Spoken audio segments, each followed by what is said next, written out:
Okay. Thank you, ma. Okay na. Does it hurt?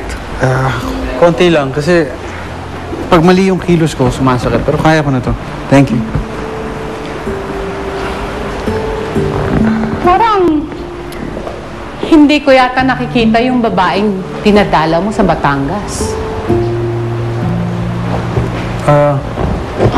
Hindi kita maintindihan.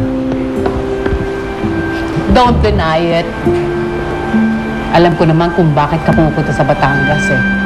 I already saw her. I don't know what you're talking about.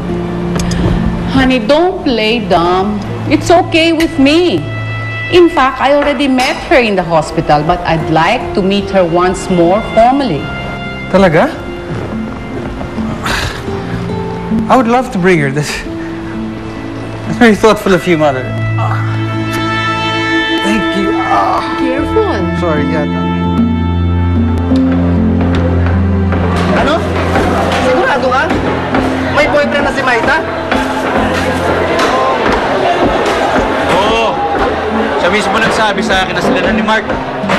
Alam mo, kasalanan mo yan eh. Mga bata pa tayo, magkakasama na tayo ni Maita. Sa hinaba-haba ng panahon, hindi mo pa nagawa magtapat sa kanya. Ako, naunahan ka pa ng dayo. Alam na talaga ni Maita kung gaano ko siya kamahal. Alam mo, kaya ko pang hitan yung pagmamahal niya binibigay ng Mark na yun eh. Abo, baka saan mo sinasabi yan?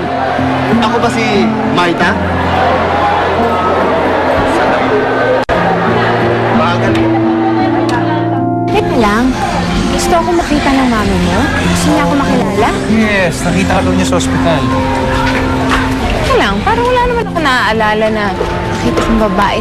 Basta yun ang sabi niya. Basta yun ang sabi niya. And ini-invite ka niya sa party na i-host niya. Party? Naku, Mark. Ay, hindi ko yata kaya yun. Halika. Don't worry. Excited siya na makita ka. May gustong-gusto ka niya. Talaga? Yes. Teka lang. Tara. Saan ba tayo pupunta? Basta akong bahala sa'yo.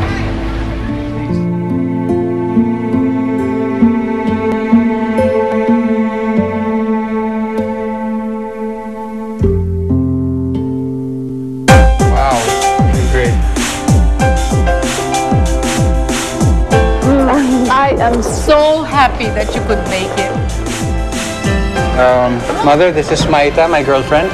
Maita, this is my mother, Yuri. Wala dito si Maita, nakipag-date ka mo. Oh? Kung ako sa'yo, iiwan ko na si Maita kasi masasaktan ka lang eh. Use the steak knife. Fish knife kasi yung gamit mo, kaya nahihirapan kang hiwain ng steak.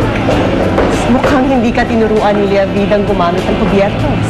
Hindi naman sa paggamit ng kubiertos na susukat ang pagkatao ng isang tao. O naman, mamaya na yan. Hindi ka na, kain na tayo. Sige, mauna ka na. Dahil pa akong gagawin, no? Sigurado ko talaga. Happy first month anniversary.